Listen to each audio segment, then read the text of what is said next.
Well, hello there. Come on in. I'm Chris Brown. I'm your humble chimney sweep. I was just going over your chimney inspection report, but now that you're here, make yourself comfortable. Let's go over it together, shall we?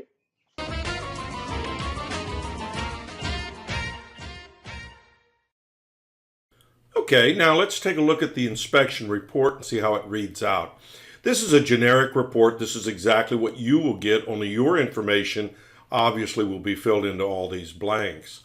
The upper right-hand corner of the report is the legend. Each one of these initials pertain to something. A is consistent with the age of the chimney. B, see comments below. C, repairs needed. D, need further evaluation. Or E, not applicable. And they're placed into the boxes next to the parts of the chimney that can be easily identified in this diagram. And then, of course, you'll find my comments here below. Now, let's take a look at your personal report. So stay with me. Hey, Liz, it was great to see you and meet with your clients, the Vanderbilts, out at the house today. What a beautiful house. Great location, too, by the way. Hey, let's go up on top. Let's just take a look at what's going on up here. It does have a chimney cap. This is a relatively new chimney cap, and it's too bad, too, because if they put it on a long time ago, we'd have less rust going on inside the fireplace. But nevertheless, it's on there. It's got a good screen around it, keeping the creatures out. The cracks in the crown need to be dealt with, and I've given you a repair estimate on making that repair. Water gets down into the body of the chimney, so that has to be fixed. It's an open wood-burning fireplace. You could see the stains in here from the water that had poured down for years. This is a block of trash that's behind the damper. I kind of lifted the damper up out of the way because it was very difficult to open. There was so much debris in there. Well, two things happen when you don't have a chimney cap on top for a bunch of years. You get a lot of bird activity that deposits its stuff.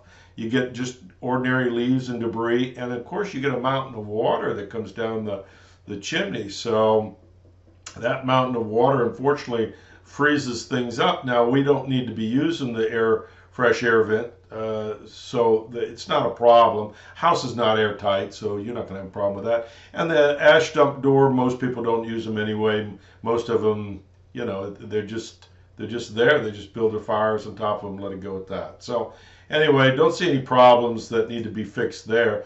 If we look at the flue system, though, you can see how broken up it is. And this didn't just happen. This isn't sudden occurrence. They didn't have a chimney fire or a lightning strike. This is the way the original mason installed this liner system. Just shows to go you our municipal system of inspections just doesn't work with chimneys. I can't tell you I look at 5 to 7 every day, and a lot of them are just they're cracked like this. The flue chimneys are too short, etc., etc. And by golly, you pay good money for inspections. When you have a house built, the inspection process is expensive, and the contractor passes it along to the end user, which is you folks. So anyway, this is what ends up happening. You end up with a leaky flue system. One way to get around it would be vent-free gas logs. We talked about the complete combustion of vent-free gas logs. Very safe in this type of environment. That's something that you want to do. Or we could repair it for you.